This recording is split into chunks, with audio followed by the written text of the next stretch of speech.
Welcome to today's episode. We have a special guest, Mr. Sam Silverstein. Welcome, sir. Hey, it's great to be here, Rudy. How you doing today? Excellent, my friend. I'm really looking forward to today's interview. We've been going back and forth here for several months, and I've just been waiting for the opportunity to finally get to pick your brain today. For our listeners who are tuning in here and maybe hearing your name for the first time, you are the author of 12 books. I think you average a book a year, and you're going to work on a new one very soon. You're also the past president of National Speaker Association, and you've been inducted in the Speaker Hall of Fame. And you've shared this book with audiences all around the world. And you're referred to as the most trusted source when it comes to accountability. So it's really special to have you on our show sharing your expertise when it comes to engagement at events. Thank you, Rudy. I'm honored to be here, and I'm looking forward to our conversation and see what we can come up with that's going to make a difference for your listeners and viewers. Thank you, Sam. In the green room, you and I were chatting about a few items, but you basically said, hey, there's only two things that, maybe not only two things, but there's two primary things that people come to an event for. And I just found that really interesting. Would you mind maybe just jumping right into it and sharing? You bet. Yes. And I've been not only have I spoken at hundreds of events, maybe thousands, I don't know, hundreds anyway. We'll go there. I've planned several large events as well, as many as a couple of thousand people, and been part of the planning team, led the planning team, and it's nerve-wracking, and I get what goes into it, and it's important to do it right. What we've discovered is there's really two reasons why people come to an event. They come for the knowledge, they want to learn something, and they come for the networking.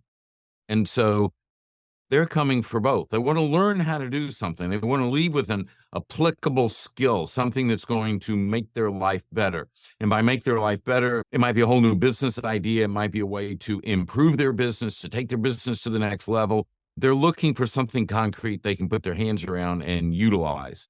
Now, sometimes they're coming because if it's focused at personal development and quality of life, then they're coming literally for something that will make their life better. They want to reduce stress. They want to have more enjoyment in life. They want to discover how they can control the happiness that they're achieving and make sure they're maximizing that on an ongoing basis. But whatever it is, it's something that they want to learn that they can apply. Then the other thing is they want to come for networking.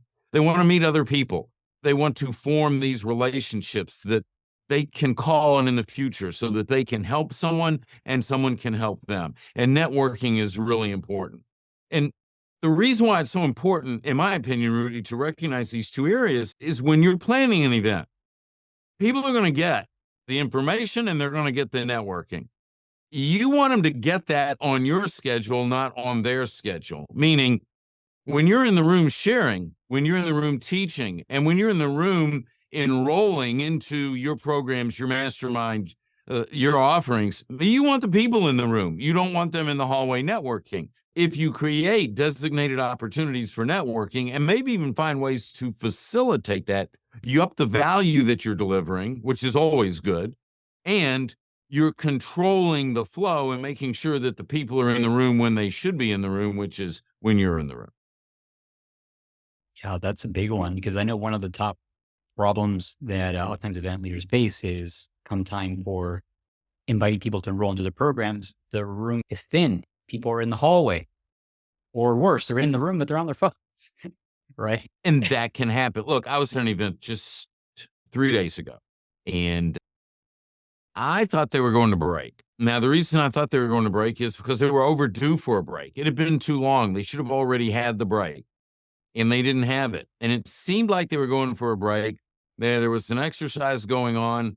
I was done. I left the room. I created my own break. I voted with my own 2 feet. It was time for a break.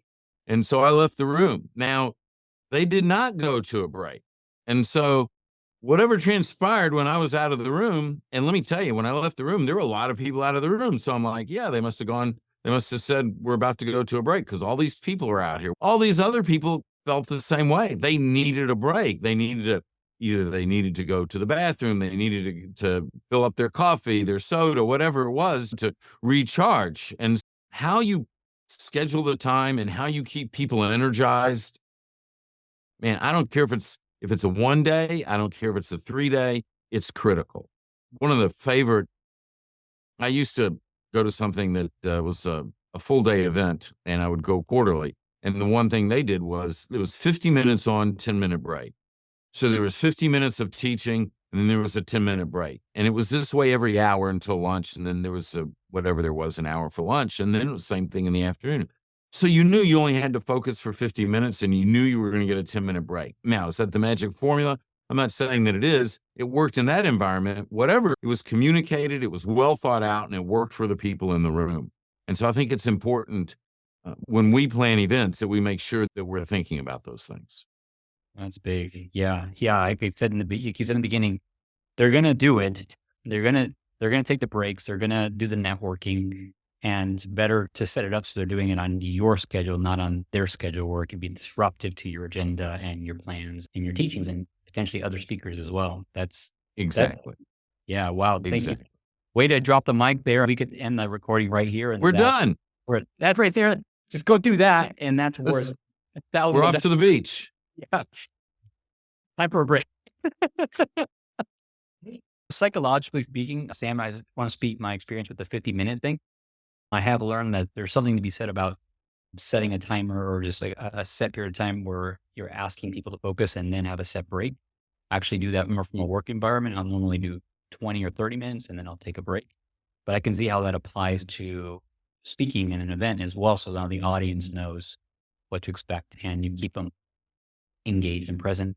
Sam, and the challenge is, if you let someone out of the room, the challenge is always getting them back in. So we want to get them back in and we want to get started. And so that all has to be mitigated. And maybe, depending on how you're scheduling things, maybe you take an in-room break. Maybe there's some sort of activity. If there's two speakers that we want to have during this session, and they're both, I don't know, let's say 40 minutes or something, 45 minutes. And so now you're bumping up on an hour and a half.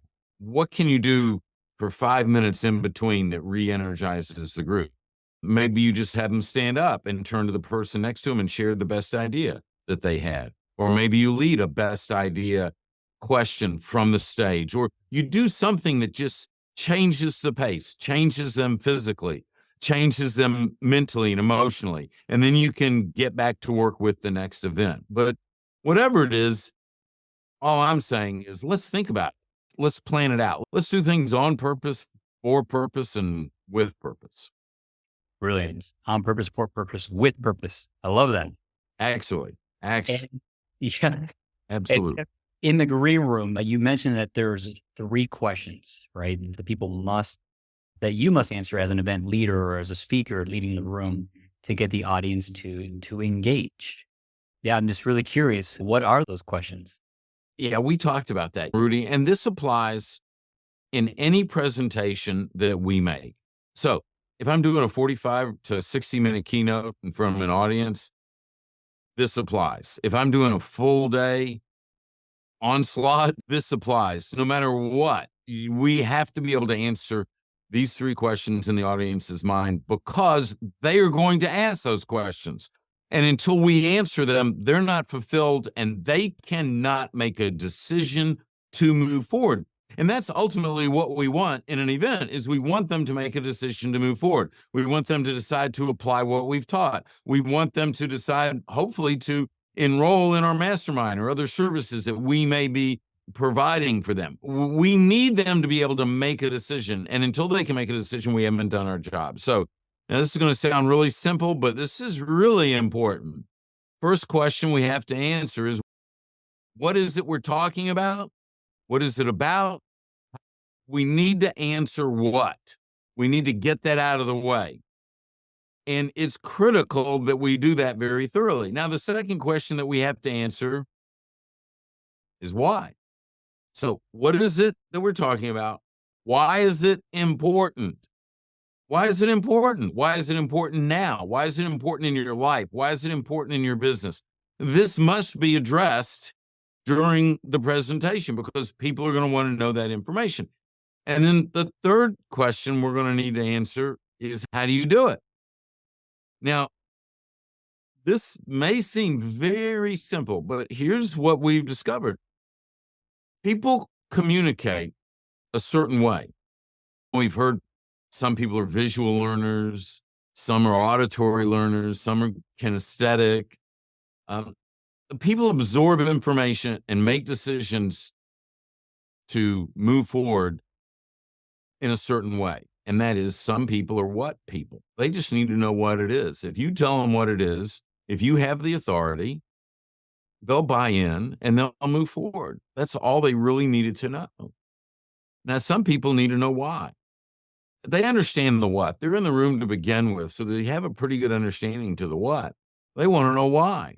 And until you satisfy that, quench that thirst, they cannot make a decision to move forward. And then there's some people that need to know how. And that they're the ones that they want the systems and how it's done. And just tell me how to do it and I'll go execute, but tell me how to do it. Then there's another group, and those are the what, why, how people. And they need to know what, why, and how. And so we need to take the responsibility, if we're leading that conversation, of providing this information. Now, what happens when someone doesn't provide information? What happens when people start having to ask a lot of questions? We find that there's a lack of trust. Rudy, if you have to ask me all these questions and then I'm answering them, well, what else did he not answer? What else did he not share? What else did he not tell me? And so by taking the responsibility as the presenter, as the person communicating, and this applies whether you're trying to sell something in the room, whether you're trying to sell an idea to a team as a leader, whether you're trying to sell an idea to your kids as a parent, it's all the same thing. When you build the trust, when you proactively give the what, the why, and the how, then everyone's in a position to make the decision that you want them to make. They may not always make it the way you want, no versus yes, but they're in a position to make a decision. And that's the most important thing, because if enough people just make a decision, then certainly a significant percentage of them will make the decision the way that we need them to make it, that's going to be best for them and obviously best for what it is that we're offering in that environment. Wow. I never thought of it that way, in the sense where if there's too many things that are questions that are left unanswered in their minds, there's a breakdown in trust. If they have to keep asking questions, what else did they not tell me? I've never heard that put that way. Well, that makes perfect sense. I'm thinking of an interrogation. It's like, why is the one person asking all these questions? Because fundamentally, they don't quite trust what the other person is saying. So they're gathering more information to come to their conclusions. I've never heard that before. That's brilliant. I want to make sure, though, that we don't confuse that. There is a point in time when we're dealing with a sales cycle, there's a point in time where someone's ready to buy. And when they're ready to buy, our job is to shut up, not get in the way, not talk them out of the sale. So it's not that I'm saying we have to share everything that we know. We have to share everything that we know that's important to the decision, and that falls into this what, why, and how framework. That gives us the guidance so that we can give them that information. Yeah, got to give them the logical reasons and the emotional reasons to make the decision, and really not more than that, right? Not overwhelm them with too much information. It makes sense, which actually leads to my next question. How deep do you go into the content during the event? Well, that's a great question. And it really depends on the length of time. Part of it is how long do you have? But I believe that we need to always look to give more. The more we give, the more we get. I think it's just an unwritten rule of life. But if you have a system and there's 5 elements to the system, it might be that first element you go really deep on and you show them the depth that you have, and that you use 70% of your time going deep into that one area. And then those other 4 areas, you don't go so deep, because that's what they're going to get when they continue on with you, when they come into your mastermind, when they invest in the system that you're offering. That's one way of doing it. Another way of doing it is knowing that people ultimately like help getting things done. And so when you can set the table and then position yourself to where they see, wow, she knows so much about this. She has the answers. And there's so much that you don't cover during that time. then I think people will naturally want to continue on with you because you've shown that you have a depth of knowledge. You're the expert. If you're an expert, I work with leadership teams around the world on workplace culture that inspires accountability. And we also offer our certified accountability advisor program where we actually license individuals to become certified accountability advisors and use all our materials with their clients. Um, if I can share everything in 30 minutes, 60 minutes, 90 minutes that I know, if I can get it all out there in 90 minutes, nobody should be investing in anything that I have to offer because there's no depth to that. My philosophy is always, when I got into this 30 years ago, I wanted to be an iceberg. I wanted that 10% of my knowledge that I'm sharing to be seen above water, but I wanted that 90% below the surface that I had to support it with. So when someone asked questions, when someone needed help, that I had what they needed because I had positioned myself to grow to be an expert in what it was that I was offering. Wow, that's a big value bomb there. I love the mindset behind that, like striving, how I'm interpreting to basically under promise and over deliver and communicating enough so that they um, see that you have value to add, but then when they come to you, you have even more to give them. You can go even deeper on the subject, not giving everything superficially and then not being able to go deeper on the And subject. yeah, and so also we don't want to overwhelm somebody because it's like, you know how it is when you have so much to do, you don't know where to start. So what do? Nothing. Yeah, you go to the beach. It's like, it's just, you can't handle it. And so we don't want to leave our audience in that position. We need to give them enough to have some understanding. But if we give them too much, they're overwhelmed and then they can't do anything with it. For instance, one of the things we do with organizations, we do with individuals also, is we talk a lot about values. I just don't believe you can make good decisions if you don't have clarity in your values. Clarity is an individual, but clarity is an organization. We teach that the organizational values define the culture if the values are actually lived. So it's lived values define the organizational culture. Okay, there. That's valuable information. Now, I go further. It's not about having great values. It's about having a great set of values. Okay, so I could say, what's one of your values? You say, oh, Sam, one of my values is honesty. And you can tell me what that means. What a great value. That's important. But unless it's part of a great set, it's not gonna take you where you need to go. Now, a great set of values needs to have four things covered. The Mhm. values need to connect to four areas. Um, One, there needs to be foundational values. So foundational values speak to the character of the individual. So one of my values is integrity, for instance. That would be a foundational value. Then some of your one or more of your values need to connect to professional, or what I call professional values. What is excellence here? How do I want to live my life, or how do I run my business from a point of excellence? What's our standard that we accept? The third area is relational values. How do we conduct our relationships, either individually or organizationally? We need to be very clear on all that. And then community values. How do we connect back to and serve the community in which we live, in which we derive support? What is our participation in the community? Now, having all that has a great set of values. And we have a very specific system. We actually have two, one for individuals and one for organizations, that's going to help them determine what those values are. Now, I just gave a ton of content, and I could have taken that content, Rudy, and we could have talked a half an hour about it. We could have gone deeper. I could have given examples of organizational values and sets and all that. But I didn't give my systems on how to do it. That's what I'm going to ask you to invest in. So you can give a lot of meaningful value. And you could take that and go off and do it yourself. And if that's what you're going to do, that's fine.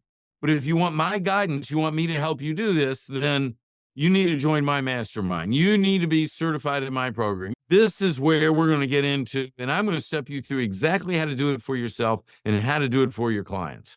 Wow. So that's what I mean by deliver value. Let people buy into your way of thinking. Let them determine if they're aligned. But then when it gets down to the real number crunching time, getting it done, those systems, tools, that's what they're investing in.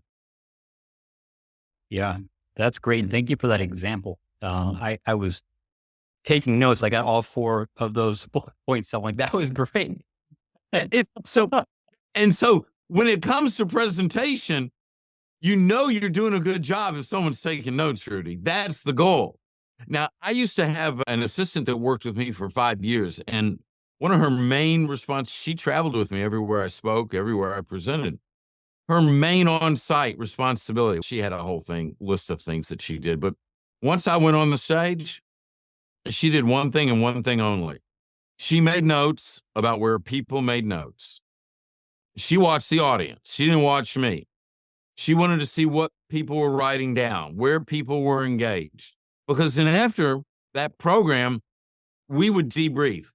Okay, Sam, that new module you were doing on XYZ, they were writing notes like crazy. Oh, must be important if they're writing it down. And if you're coming back and you want next year's event to be better than this year's event, next month's event, next quarter, whatever. Well, you need somebody watching the audience and determining what's hitting home the best with the audience, because then you have the ability to break down what you did and make it better. Brilliant. Wow. Yeah, the camera or the focus not being on the speaker or being on the audience and what they're responding to. I've actually heard that from some of the best speakers is like they watch the game tape not for themselves, but themselves as well, but they watch the game tape of the audience and what it is that made them laugh or made them take note or made them move. Exactly. Yeah. Because when we're teaching, when we're speaking, when we're presenting, we hopefully we see the audience and we engage with the audience, but we're in a flow. And so do I see that they're taking notes? Sure I do, but I'm not in a position where I can write down, oh, they really jumped on that when I said blah, blah, blah, blah, blah. But if you're there and you're doing that for me, then afterwards you go, Sam, boy, when you said that, when you talked about those 4 different types of values, they had to have a great set of values. They were breaking lead trying to get notes written down that fast. And I know that's important. And then I can go, okay, how do we take that deeper? How do we add more richness to it? How do we serve them better in that area? It, it's a great way to analyze what you're doing. Brilliant. Sam, my final question was really going to ask you, what is the most important part of a presentation? I feel like you started to speak to it there. Seeing what the audience responds to is the most important part. That's in the analysis afterwards. Yes.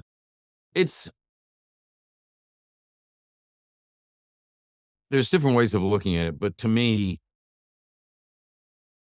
I want to open and close strong. It's critical.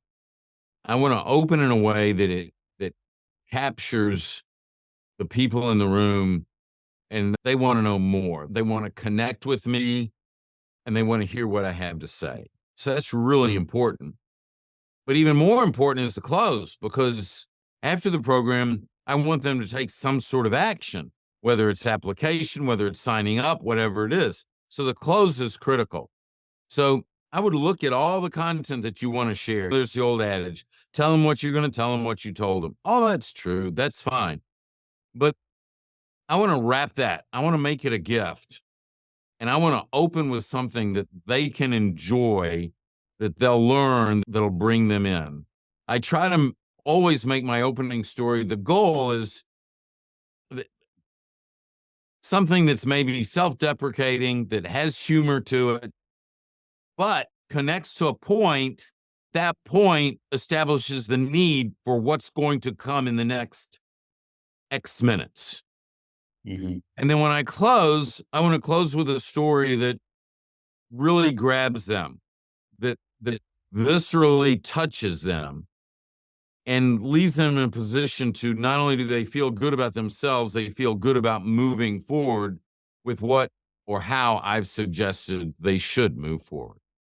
Mm-hmm. Yeah, people don't remember what you told them. They remember how you left them feeling. That's what that's what came forward to me as you said that. What is that ultimate feeling that you're leaving them with? That's powerful, Sam. Thank you for sharing that. Absolutely. As we wrap up here, Sam, any like final words or best advice that you give to our audience as event leaders to maximize the engagement, and ultimately the percentage of people that are going to move forward into their coaching or mastermind program when it comes to engaging the room from the stage? I think it comes down to relationships. And if you're doing all the presenting yourself, then ask the question, how does this impact my relationship with the audience member? Does it show respect? Does it show care? Does it show that I understand them? Does it show that I know what their needs are? When you build these types of relationships with people, then they're going to want to respond in kind. If you're bringing other people in to speak at your event, so you're not the only one, then I think it's important to have these conversations. Not that you're telling someone how to do their job, but I think you want to have a conversation. It's If it's your event, you are responsible for the culture of your organization, the culture of that event, what people are going to experience.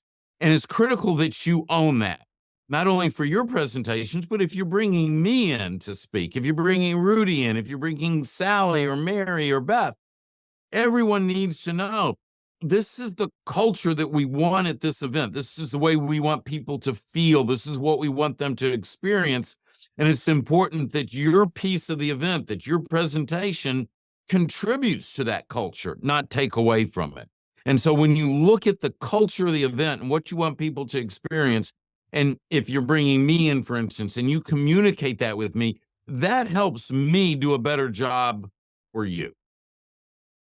Wow. Yeah. Culture. And the event leader ultimately owns the culture of the event and the entire experience, and being able to communicate that culture, not just with the audience, but also all of the speakers and vendors and everyone to bring it together. That's Yeah. powerful. I told you I was just at an event this past weekend, and it was an event that I started 15 years ago. It's not my event, but I started it for an organization. And at the end of the event 15 years ago, people came up to the stage with credit card in hand to sign up for the next year's event. I think we hit the bullseye. And at this event, just this past weekend, 80% of the enrollment of the capacity was sold out at the event a year in advance. And that's because the culture of what's supposed to happen during that time has been so well defined and so well stepped out. And it aligns with what the people in that market are looking for. And that's what's making it just a home run. Wow. Yeah, that makes so much sense. You've done a good job when people are already signing up for the next event and 80% of it's already pre-sold from prior events attendees. Beautiful example, Sam. For our audience here, as you're tuning in, I know I've been getting tremendous value learning from Sam here, especially when it comes to values and culture. Sam, you have a very special gift for our audience that they can download on your website. Can you tell us a little bit about that? As I've shared, I think it's critical that we all really are in touch with our values. I think we live a better life, and I think we contribute to a better world when we truly know what those values are. So for an individual, we've created a values worksheet that will help you step through that. And it's just a free gift from us. And it's available at valuesworksheet.com. It's that simple. You can download it and you can work on identifying your values and defining your values, because once you've done that, you can step them out. Perfect. Yeah, valueworksheet.com. We're going to include that link here in the show notes, as well as links to your website where listeners can learn more about you and what you do. Thank you, Sam. It's been a great interview.